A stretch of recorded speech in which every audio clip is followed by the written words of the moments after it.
दोस्तों, क्या ईरान के सुप्रीम लीडर के द्वारा जारी किए गए एक रिटन स्टेटमेंट जो आया है, उससे जिस ग्लोबल पावर शिफ्ट की हम बात लगातार अपने पिछले वीडियोस में करते आ रहे हैं, उसकी क्या शुरुआत हो चुकी है। सुप्रीम लीडर का यह स्टेटमेंट काफी सारे सवालों को जन्म दे रहा है। इन सवालों में सबसे पहला सवाल यह है कि क्या अमेरिका की मिडिल ईस्ट पे पकड़ धीरे धीरे कमजोर होती जा रही है, क्योंकि जिन मिडिल ईस्ट कंट्रीज को प्रोटेक्शन देने के नाम पर अमेरिका उनसे अपने इन्वेस्टमेंट्स करवाता था अपने देश में, उन्हीं मिडिल ईस्ट कंट्रीज को ईरान के सुप्रीम लीडर ने ये मैसेज दिया है कि Iran the middle east countries should look towards the future without US intervention.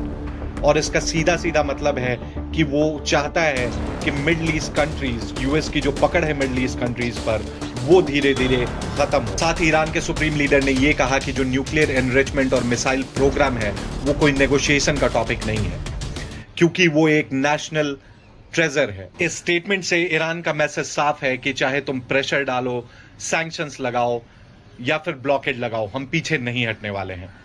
साथ ही ईरान ने एक बहुत ही शॉकिंग क्लेम भी किया है, जहां पे ईरान के जो सुप्रीम लीडर है उन्होंने बताया कि उन्होंने यूएस मैरीटाइम ब्लॉकेड को बाईपास कर लिया है।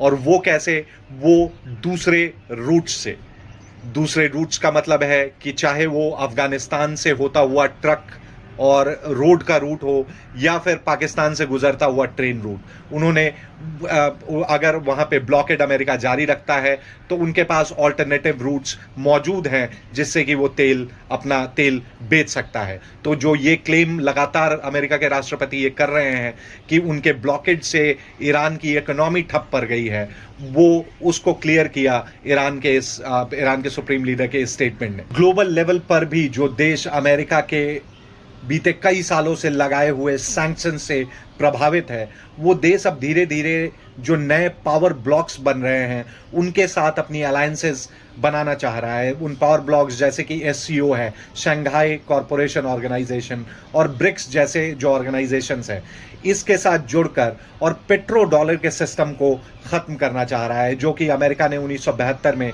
उसे लागू कर दिया था। इसका बहुत बड़ा एग्जाम्पल यूएई ने दिया है, जहां पे उन्होंने खुद को ओपेक प्लस से अलग कर लिया।